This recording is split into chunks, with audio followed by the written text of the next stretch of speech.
Fala aí, galera, aqui é o Cidadão X. Cara, já gravei 3 vídeos hoje, havia gravado mais alguns 3 vídeos, né, que são importantes para passar para vocês aqui na grade do canal, só que não sobra tempo para editar, muito menos para estar publicando para vocês, e acaba acumulando e os vídeos ficam para trás. Eu tenho que me preocupar com isso, porque é meio que um serviço desperdiçado, né, porque eu já gravei o vídeo, só precisava, né, editar, e também tenho que me preocupar com o tempo do vídeo, para ver se ele se encaixa na programação diária de escândalos e polêmicas do dia. Porque dentro daquela programação sua, onde você não tem tempo para nada nunca, você está sempre atrasado para tudo, e isso já é programado, você tem que aproveitar muito bem os intervalos que você tem, que seria de lazer, de entretenimento, e tem que escolher com o que você vai gastar esse tempo. Então, se você vai gastar esse tempo, por exemplo, se informando, você tem que escolher que tipo de informação, qual informação você vai dar a sua atenção. E muita gente vai no assunto do dia. Não quer saber de um assunto ou de um nome de semanas atrás. E às vezes aquele nome e aquela notícia era importante. Então um assunto que era importante, por ter ficado para trás, por circunstâncias de possibilidades técnicas, como no meu caso, o vídeo fica passado. Eu perco o time do vídeo. Pô, eu devia ter falado aquilo, devia ter publicado aquele vídeo. Agora já era. Se eu publicar agora, ninguém vai ver. Não tem mais a importância, não tem mais o impacto. Então eu tenho que me preocupar com isso. Mas às vezes, galera, o destino se encarrega de dar uma forcinha pra gente. Então ele coloca o assunto em pauta novamente. Principalmente quando aquele assunto ou aquele nome era importante. Nunca perdeu a importância. Talvez ele tenha sido substituído momentaneamente por polêmicas, forçadas artificialmente aí, para tirar a sua atenção, mas o assunto estava lá.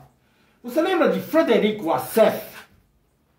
O nome não liga nada a você? A imagem, se eu colocar aí a imagem do cara, ainda não dá? Bom, ele ganhou destaque um tempo atrás, e por isso eu achei que eu havia perdido o time do vídeo, de falar sobre ele. Ele tinha ganhado destaque porque ele é um advogado, e quando estavam lá procurando o Queiroz, encontraram o Queiroz em um sítio aqui em Atibaia, em São Paulo. Frederico Wassef era o nome do dono do sítio, ou seja, o advogado era o dono do sítio onde o Queiroz estava escondido. E a coisa vai ficando um pouco mais dramática, e são estranhas coincidências da vida, porque esse Frederico Wassef, ele é advogado da família Bolsonaro, um advogado antigo da família Bolsonaro, lado a lado com o pessoal lá. E de repente você faz a ligação e percebe, pô, o advogado do Bolsonaro estava escondendo o Queiroz. Entendeu? Que era importante esconder o Queiroz. A notícia do dia de hoje, não sei quando você vai estar vendo esse vídeo, mas hoje, dia 20, é isso? Dia 21, eu sempre me perco nas datas. Hoje, dia 21, a notícia que chegou aqui é que o Queiroz está armando uma delação. Bom, é um mentiroso profissional, e pode estar armando uma delação, inclusive forjada. Mas não é essa a ideia aqui. A ideia é um advogado. Esse mesmo advogado, esse Frederico Wassef, ele sempre disse que não sabia onde estava o Queiroz. Se gabava do seu status de ligação com a família Bolsonaro, mas quando perguntaram para ele do Queiroz, não, nunca ouvi falar. Quem é Queiroz? Será de Queiroz? Acompanhando o senador Flávio, é que as pessoas cobram as explicações do Fabrício Queiroz. Não existe a frase, o sumiço do Fabrício. Mas onde ele está? Não sei, não sou advogado. Mas onde ele está? Não sei, não sou advogado. Nunca tive na minha vida apelido de anjo com a família Bolsonaro, portanto eu não sou o tal anjo que estão dizendo por aí, ok? Número 1. Número 2, nunca escondi ninguém na minha vida. Queiroz não morou naquela localidade por mais de 1 ano, isso também não é verdade. Então, o que eu pude fazer, e eu fiz, e não me arrependo, e foi uma questão, para mim, humanitária naquele momento, foi a questão de saber que ele precisava ter algum local para ficar. Então, eu apenas fiz chegar ao conhecimento dele, que ele podia ficar, inclusive eu falei que eu tinha 3 propriedades, uma no litoral, uma no interior, e tinha uma outra propriedade até em outro lugar, que aliás essa nem minha era de um amigo, e eu deixei à disposição. Eu passo a ter informações, e aí eu não vou poder detalhar muito, e eu tive absoluta certeza e convicção que Fabrício Queiroz seria assassinado. Isso que eu estou falando aqui é absolutamente real. Eu tinha a minha mais absoluta convicção e o temor que ele, além de todo o assédio, tudo que ele pudesse estar passando, ele fosse ser executado no Rio de Janeiro. E além de eu saber e ter chegado a mim essas informações, eu também tive a certeza absoluta que quem estaria por detrás deste homicídio, desta execução, iriam colocar isso na conta da família Bolsonaro. Havia um plano traçado para assassinar Fabrício Queiroz e dizer que foi a família Bolsonaro que o matou como uma suposta queima de arquivo. Se ligou? Primeiro ele disse que não conhecia que o Queiroz não estava na casa dele, e depois ele já reconhece que realmente escondeu o Queiroz e tem até uma causa humanitária. No caso, ele estaria escondendo o Queiroz para protegê-lo de um possível plano, ou seja, uma conspiração, para matar o Queiroz e jogar a culpa na família Bolsonaro.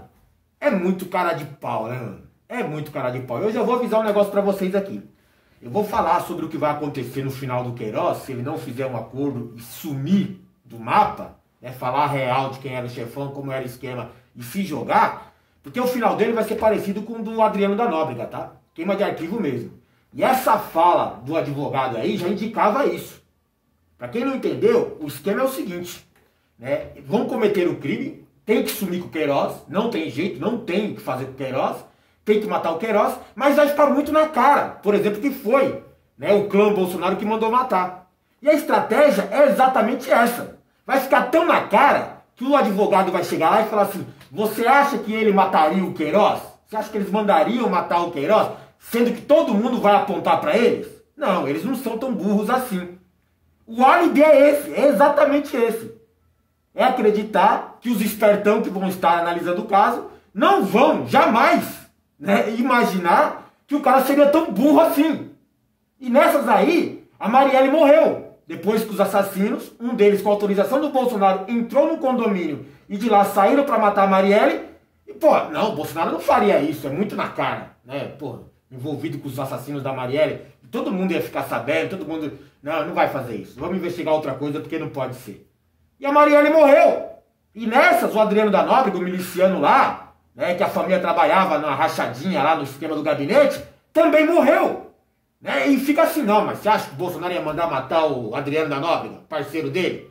Todo mundo ia se ligar que foi queima de arquivo, ia ficar muito na cara. É o álibi perfeito, se ligaram?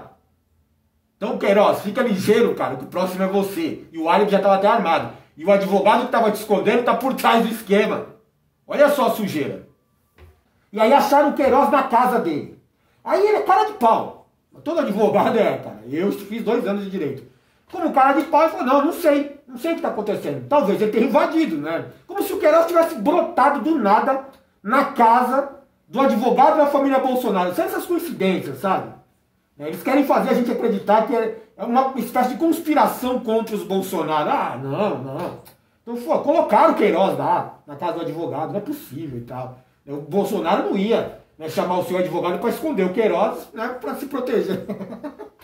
Pois é, cara, e ele falou que não, depois ele ia explicar e tal, né, e ele sumiu da mídia, sumiu da imprensa. Tática, quem não é visto não é lembrado, então ele, sabe, sumiu, não era mais advogado da família Bolsonaro, não deu mais entrevista, não explicou o caso do Queiroz, né, o que o Queiroz estava fazendo lá, e ficou por isso mesmo. Perde o time, eu perdi o time, e a imprensa, todo mundo estava interessado no assunto, perdeu o time. Né, passou, ficou para trás, é bom para eles, é uma estratégia para eles, ajuda a se defender. Ocorre, galera, que nessas coincidências estranhas do destino, esse Frederico Assef, né, reapareceu aí na imprensa. Mesmo a gente discutindo aí o estupro da menininha de 10 anos, questões de aborto, discutindo cloroquina, mesmo assim, esse monte de fumaça, né, o Queiroz ele não sumiu não, tá? Principalmente se ele estiver preparando uma delação.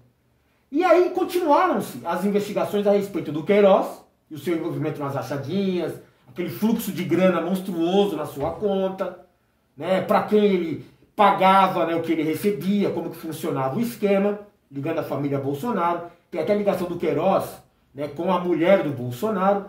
E aí descobriram nessas investigações, né, já que apareceu o nome do Frederico Wassef, advogado da família, escondendo o Queiroz, o pessoal da equipe de investigação já descobriu o Queiroz na casa desse advogado da família Bolsonaro. Vamos ver se ele tem algum tipo de envolvimento mesmo, né, mais comprovado, não só esconder o bandidinho.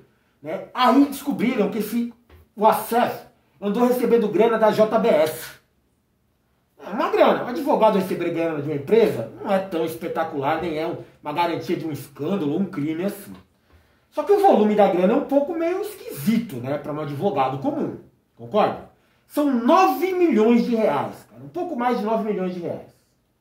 Pô, 9 milhões de reais para um advogado? Tem que ser um advogado muito bom. Você não acha? Tem que ser um advogado muito pica, mano. Porque, cara, 9 milhões de reais, né, é absurdo. Não tem esse advogado tão bom. Talvez se ele fosse um advogado que, digamos, né, fosse sócio de um escritório, ou quem sabe até filho ou sobrinho de um ministro do STF, aí podia até valer alguma coisa perto disso, né? Mas nem tanto. Acho que R$1 milhão você já compra uma boa decisão de um ministro do STF, como por exemplo uma prisão domiciliar, né, um habeas corpus. Não precisa 9 milhões. Né? Não acho que é tão. Então eu acho que ele não tem exatamente uma ligação direta com a JBS, porque procuraram e não há vínculo público, não há, né, ligação pública de serviços prestados entre o ACEF ou o seu escritório e a JBS para justificar o depósito dessa grana. 9 milhões tem que vir de algum lugar por algum motivo, concorda?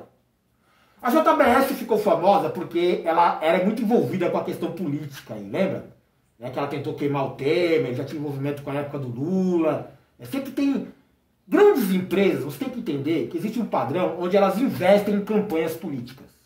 Não necessariamente, na verdade, nem passa perto disso, com a questão ideológica ou projeto político. Muitas empresas desse porte aí investem em campanhas, inclusive de adversários políticos. Investe no A e investe no B, mesmo os dois disputando o mesmo cargo. Por quê? A ideia deles não é só doação de campanha porque acredita na causa. É investimento mesmo. Porque quando é investimento, você está objetivando um retorno. Então as empresas estão só se garantindo. Vou investir nesse e vou investir naquele. E o que ganhar deve para mim. Isso é o esquema político do país, tá? Então muitos políticos receberam dinheiro da JBS. Assim como receberam da Petrobras, das empreiteiras lá. Todo mundo recebeu grana. Inclusive o Bolsonaro, quando recebeu grana da JBS lá também. Tem um cheque de 200 mil, que ele, né, limpou através do partido. É uma história suja, né? Mas a galera mesmo assim fingiu que não sabia que o Bolsonaro recebia dinheiro de corrupção. Porque isso é corrupção. A empresa está pagando, né, bancando a eleição daquele candidato para ter alguma vantagem depois, cara. E aí você vai vendo, pô, mas 9 milhões de reais? Né? E essa ligação aí, desde quando? Quando rola essa grana? Essa grana está lá desde 2015 até 2020. Para chegar nesse montante de 9 milhões na conta desse Wassef. Se pesquisar um pouquinho, se você pesquisar direitinho, você vai ver que 9 milhões de reais, boa parte dele deve ter chegado depois de 2018.